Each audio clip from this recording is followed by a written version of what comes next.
तो हेलो बच्चों, मैं हूँ वैशाली टंडन स्वास्तिक एजुकेशन से। और बच्चों आज हम डिस्कस करने वाले हैं chapter number 6 that is evolution के न्यूमेरिकल्स। तो चलो स्टार्ट करते हैं। इसमें जो न्यूमेरिकल्स आते हैं ना बच्चों, वो हार्डी वेनबर्ग इक्विलिब्रियम वाले कंसेप्ट में से ही आते हैं। तो आपको हार्डी वेनबर्ग इक्विलिब्रियम का अगर एक कंसेप्ट है जो मेन, उसमें क्या है कि आपके जो जीन्स होते हैं उसके जनरली दो अलील्स होते हैं, और वो अलील की जो फ्रीक्वेंसी है, जो अलेलिक फ्रीक्वेंसी है, that is P plus Q is always equals to 1। एक तो ये कंसेप्ट है जो आपको उसमें याद रखना है, ठीक है। P यानी क्या हो गया, आपका फ्रीक्वेंसी हो गया ऑफ डोमिनेंट अलील, ठीक है। ये आपका डोमिनेंट अलील की फ्रीक्वेंसी हो गई, और ये आपकी फ्रीक्वेंसी हो गई of recessive allele in a population. तो बच्चों आपको डोमिनेंट अलील और रेसेसिव अलील की जो फ्रीक्वेंसी है पॉपुलेशन में, अगर डोमिनेंट है तो P से रिप्रेजेंट करेंगे, रेसेसिव है तो Q से रिप्रेजेंट करेंगे, और इनका सम टोटल हमेशा एक होगा। अगर आपको एक की कोई भी P दिया हो तो आप Q फाइंड आउट कर सकते हैं, Q दिया है तो P फाइंड आउट कर सकते हैं, ठीक है। अब फ्रीक्वेंसी ऑफ होमोजाइगस डोमिनेंट अगर हमें ढूंढना है individual, so that is P square, ठीक है। P स्क्वायर क्या है आपका, ये फ्रीक्वेंसी है of homozygous, this is frequency of your homozygous dominant, ठीक है। फिर आपका Q स्क्वायर जो है that is frequency of homozygous recessive, ठीक है। और आपका एक आता है 2PQ, ठीक है। This is frequency of heterozygous dominant, this is frequency of heterozygous dominant, ठीक है। तो देखा देखा सा नहीं लग रहा है, P square plus Q square equals to 1, that is P plus Q whole square. इसी फॉर्मूला ये P plus Q whole square की, ठीक है। तो अब इसी कंसेप्ट को हम लोग यूज करके आगे के जितने भी न्यूमेरिकल्स है उसको सॉल्व करेंगे। तो let's begin with the first one. हम सबसे पहला वाला देख लेते हैं बच्चों। So for the MN sorry not MN, it's for the MN blood group system, the frequencies of M and N alleles 0.7 and 0.3, ठीक है। तो मतलब बच्चों आपका P क्या दिया हुआ है 0.7, और Q आपका दिया हुआ है 0.3, ठीक है। Now the expected frequency of MN blood group bearing organism, ठीक है, जिसके पास MN ब्लड ग्रुप हो। MN ब्लड ग्रुप के मतलब they are talking about heterozygous, ठीक है। MN के बारे में बात कर रहे हैं, मतलब हेट्रोजाइगस कंडीशन के बारे में पूछ रहे हैं। तो हेट्रोजाइगस में क्या था, 2PQ था बच्चों। सो 2PQ में क्या आ जाएगा, 2 multiply by 0.7 multiply by 0.3, so that is going to be 0.21 0.42, ठीक है। तो बच्चों ये उसकी फ्रीक्वेंसी होगी, and if you want to convert it into the percentage it will be 42%। कितना परसेंटेज आएगा, 42% आएगा, ठीक है। डन। तो बच्चों आपको ये याद रखना है, दिस इज वेरी सिंपल, इसी के बेसिस पे आपके सारे न्यूमेरिकल सॉल्व होंगे। ओके चलो will move to the next one which is almost similar. So at a particular locus the frequency of allele capital A is 0.8 and of that allele is 0.2. So what would be the frequency of heterozygotes in a random mating population at equilibrium? ठीक है, तो इसमें भी same चीज हम लोगों को ढूंढनी है बच्चों। तो यहाँ पे आपका P, ठीक है, जो अलील A है उसकी फ्रीक्वेंसी कितनी दी है 0.8, स्मॉल a की जो फ्रीक्वेंसी है दैट इज गिवन 0.2, ठीक है। तो P और Q है हमारे पास, हेट्रोजाइगट्स पूछा है मतलब 2PQ पूछा है बच्चों, अगेन सेम। तो ये बहुत कॉमन है जिसको पूछने की चांसेस ज़्यादा है, so you can prepare that. Okay so 8 to the 16, 16 2s are 32, so that's 0.32 answer is. सो इसको परसेंटेज में कन्वर्ट करना है, सो 32% will be the answer. Done. तो आप दोनों में कन्वर्ट करके उसको एग्जाम में सॉल्व कर सकते हो, that's going to be easy for you all. Okay चलो next will move to the third one.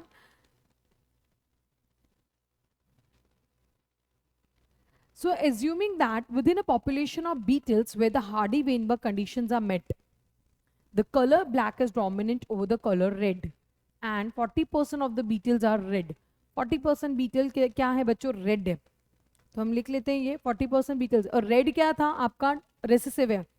तो रेसेसिव की फ्रीक्वेंसी यानी Q स्क्वायर, ठीक है। Q स्क्वायर आपको कितनी दे रखी है 40%, मतलब इसको परसेंटेज से मैं हटाऊं तो दैट इज 0.40, ठीक है, अब मुझे क्यू की वैल्यू ढूंढनी है क्यू स्क्वायर की, तो मैं क्या करूँगी, स्क्वायर रूट करूँगी।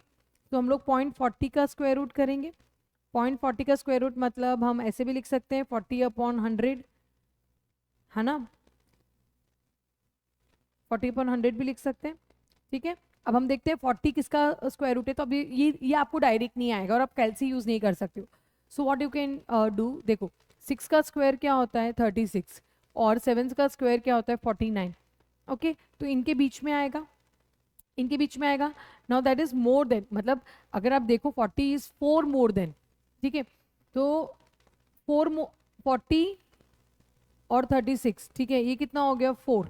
ओके, दूसरा 49 माइनस 36 कितना हो गया 13। तो जब आप 4/13 करोगे तो यू विल गेट अराउंड 0.3। ठीक है, आपको कुछ 0.3 के अराउंड आंसर मिलेगा। So that will be total of 6.3। ठीक है, इसका आंसर 6.3 आएगा। And when you divided by 100, ठीक है, इसको आप 100 से कर रहे हो, ठीक है 10, so that will be 0.63। Okay, see, I'll show you again. Just a minute.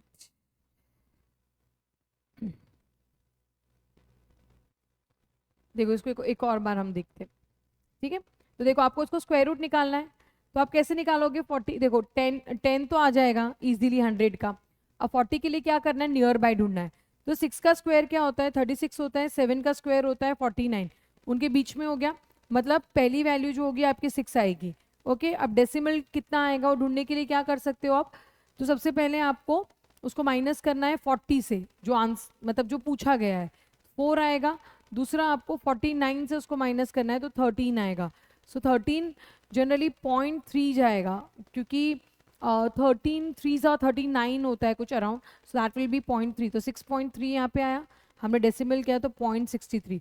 तो क्यू की वैल्यू क्या आ गई बच्चों 0.63। तो फ्रीक्वेंसी ऑफ रेड बीटल्स आपको क्वेश्चन में पूछा है इधर कि what is the frequency of red Beatles, so the answer is 0.63। So this is how you can calculate it. Okay, now if you want to calculate what is the percentage of beetles in the population that are heterozygous, again students heterozygous पूछा है तो 2pq है, so 2 into p की value तो हमारे पास है ही नहीं, but we have the formula p plus q equals to 1। so अगर हमारी q की वैल्यू 0.63 है तो हम निकाल सकते हैं इसको 1 minus 0.63, so that will be around 0.37 I guess। okay, so that's 0.37। तो 0.37 मल्टीप्लाई बाय 0.63। ठीक है, तो अब इसको हम लोग करके सॉल्व करके देख लेते हैं बच्चों कि क्या आंसर आएगा। सो 37 2 ज़ा 14, 3 2 ज़ा 6 7, ठीक है 74 आया, इसको 63 से मल्टीप्लाई करके देखते हैं। ठीक है, तो आपका 6 4 ज़ा 24, 7 6 ज़ा 42 एंड 44 एंड 4 3 ज़ा 12, 21 and 22, so the answer is going to be 4662। ठीक है, 4662, I think that's correct। तो ये हमारा हो जाएगा 0.46 या 0.47 अराउंड। ठीक है, तो ये उसकी फ्रीक्वेंसी हो गई। और you can also right it down in the percentage, इसको हम लोग परसेंटेज में भी कर सकते हैं। होमोजाइगस डोमिनेंट की पूछा है, तो होमोजाइगस डोमिनेंट क्या आएगा हमारा पी स्क्वायर आएगा, सो दैट इज 0.37 स्क्वायर। तो हम 37 को मल्टीप्लाई करेंगे, 7 3 ज़ा 21, 3 3 ज़ा 9 11, 7 7 ज़ा 49, 7 3 ज़ा 21, 21 और 4 कितना हो गया बच्चों आपका 25, that is 1369। So the answer is 0.13 या 0.14, you can write it round of करके। ठीक है, तो इसका परसेंटेज कितना हो गया 14% अराउंड। ठीक है, ये 14% अराउंड आपका हो गया। तो आप देख सकते हो कि तीनों का कितना दिया होता है, जैसे एक 40 था, एक 47 है, एक 14 है। सो दैट ऑलमोस्ट, क्योंकि हमने थोड़ा डेसिमल एंड राउंड ऑफ किया ना, but that almost goes to 101%, but generally इनका टोटल आना चाहिए 100%, क्योंकि मैंने यहाँ पे थोड़ा सा राउंड ऑफ कर दिया था। तो बच्चों यहाँ पे मैंने 4662 की जगह, मतलब अगर मैं 46 भी लेती अगर यहाँ पे तो चल जाता, बट मैंने उसको यहाँ राउंड ऑफ किया, तो उसकी वजह से मेरा ये आंसर आया। So this is how you can solve it students. आपको सिर्फ हार्डी वेनबर्ग इक्विलिब्रियम का है वो ध्यान में रखना है, जो मैंने आपको कंसेप्ट ऊपर बताया है। ठीक है, P P मतलब क्या होता है, it's a frequency of dominant अलील, ठीक है, मतलब आपका वो पर्टिकुलर अलील एक पॉपुलेशन में कितनी टाइम्स रिपीट हो रहा है। Q जो है that's a frequency of recessive allele. इन दोनों को जब हम सम अप करते हैं तो the answer goes to 1। Okay, now अगर इनके होमोजाइगस डोमिनेंट, हेट्रोजाइगस डोमिनेंट और होमोजाइगस रिसेसिव का ढूंढना है तो p square q square plus 2pq वाला फॉर्मूला से लगाना है बस, बाकी और कुछ भी नहीं करना है। It's so simple students, it's so so so simple. There is one more question here,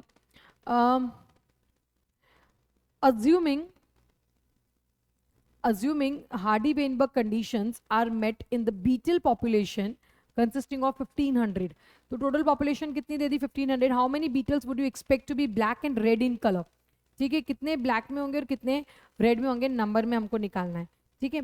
तो मैं ना सबसे पहले रेड का निकालती हूँ क्योंकि रेड इजी है, क्योंकि रेड वाले कौन से वाले होंगे, सिर्फ क्यू स्क्वायर वाले होंगे, रेड वाले सिर्फ क्यू स्क्वायर वाले होंगे, ठीक है, क्योंकि रेड जो था वो रेसेसिव वाला था। तो 1500 मतलब वो कितना 40% था, सो 40% ऑफ 1500 है ना, 40% ऑफ द बीटल्स वर। सो इसको हम इस तरीके से कैलकुलेट करेंगे, 15 4 जा 60, 600 600 थे, बाकी बचे कितने 900, तो 600 जो है, ठीक है, जो 600 है बच्चों वो रेड होंगे, 600 वाले रेड होंगे और 900 वाले ब्लैक हो जाएंगे, ठीक है। क्यों, क्योंकि ब्लैक जो है वो हेट्रोजाइगस कंडीशन वाले भी आएंगे, होमोजाइगस वाले भी आएंगे, तो इसीलिए उनकी क्वांटिटी क्या आ जाएगी बच्चों, ज़्यादा आ जाएगी, ठीक है। चलो next, in a certain population the frequency of 3 genotype is as follows, ठीक है, ये फ्रीक्वेंसीज है, अब हमें फ्रीक्वेंसीज ढूंढनी है, but here we can not find out with the help of a square root, square root वाला फॉर्मूला यहाँ पे करना थोड़ा प्रैक्टिकली सही नहीं है, आंसर्स नहीं आएंगे, तो इस केस में ये आपकी टेक्स्ट बुक का एनसीईआरटी का क्वेश्चन है, तो इसमें हम कैसे ढूंढ सकते हैं, मतलब frequency of capital B, that is frequency of homozygous plus half of frequency of heterozygous, that is 22 plus half of 62, ठीक है, so that goes 31, that is 53, तो उसकी क्या हो जाएगी फ्रीक्वेंसी 53, तो 53 हो जाएगी, और you can also right it on 0.53, ठीक है। वहीं पे हम उसकी कैलकुलेट कर लेते हैं, फ्रीक्वेंसी स्मॉल बी की, frequency of homozygous recessive plus half frequency of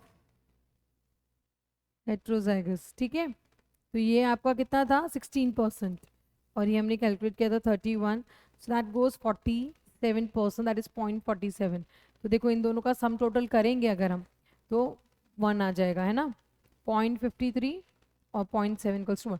अब ये ना अच्छे से करके जाना, because this is given in your book, ये तुम्हारी एनसीईआरटी के पीछे का भी है, दिस इज इंपॉर्टेंट, इसको सॉल्व करने का तरीका थोड़ा सा अलग है, तो इसको आप जरूर से प्रैक्टिस कीजिएगा।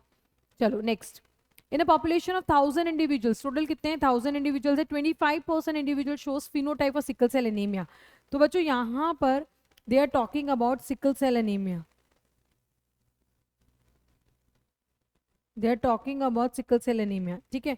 अब sickle cell anaemia it's a homozygous या इट्स अ रेसेसिव डिसऑर्डर, ठीक है, इट्स अ रेसेसिव डिसऑर्डर, तो 25% है, तो रेसेसिव हो गया, मतलब क्यू स्क्वायर के बारे में बात कर रहे हैं बच्चों, क्यू स्क्वायर के बारे में बात कर रहे हैं ना, 0.25, तो मुझे क्यू की फ्रीक्वेंसी निकालनी है, तो मैं क्या करूंगी, स्क्वायर रूट ले लूंगी, मेरा आंसर क्या आ जाएगा 0.5, तो क्यू की वैल्यू क्या आ गई 0.5। अब मैं क्या करती हूँ पी की भी निकाल के रखती हूँ, तो -0.5 कर देती हूँ, तो आंसर आ गया 0.5, तो दोनों की फ्रीक्वेंसी सेम आ रही है। ओके नेक्स्ट क्वेश्चन में देखते हैं क्या पूछा है, assuming the population meets Hardy-Weinberg equilibrium, how many individuals would be carriers? Now this is something tricky. Carriers है, मतलब आपको हेट्रोजाइगस पूछा है बच्चों, हेट्रोजाइगस मतलब अगेन क्या आ गया 2pq आ गया, 2 into 0.5 into 0.5, so 25 2s are 50, so that is answer is 0.50, that is 50%, 50% will be carrier, 50% will be carrier, ठीक है, तो that's a simple one, right? Okay next, 490 out of 1000 individuals in a population have genotype capital AA, while 420 have capital A and small genotype. The frequency अब हमें पूछना है, मतलब इसमें क्या पूछा है कि जो 4 तो टोटल 1000 इंडिविजुअल्स थे, ठीक है, अब इसमें से जो 490 है वो कौन से वाले हो गए, कैपिटल AA।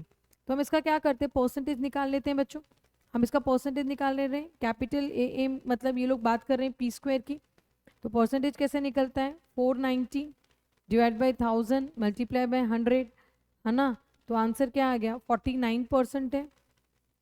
ठीक है, अब पी की फ्रीक्वेंसी निकालनी है तो हम क्या करेंगे, उसका स्क्वायर रूट ले लेंगे 0.49 का, क्योंकि इसको हम फ्रीक्वेंसी में कन्वर्ट करते हैं, तो आंसर इज 0.7। तो P की वैल्यू अगर 0.7 है तो Q की वैल्यू कितनी आ जाएगी, 0.3 आ जाएगी ना, पर वैसे आपको सिर्फ एक ही पूछा था। तो इस चैप्टर में से जो भी आपके न्यूमेरिकल्स आएंगे बच्चों वो सिर्फ हार्डी वेनबर्ग पे आएंगे, तो आपको P क्या है, Q क्या है, hetero frequency of homozygous dominant, frequency of heterozygous dominant and frequency of homozygous recessive कैसे फाइंड आउट करना है वो आपको आपके दिमाग में फिट रखना है।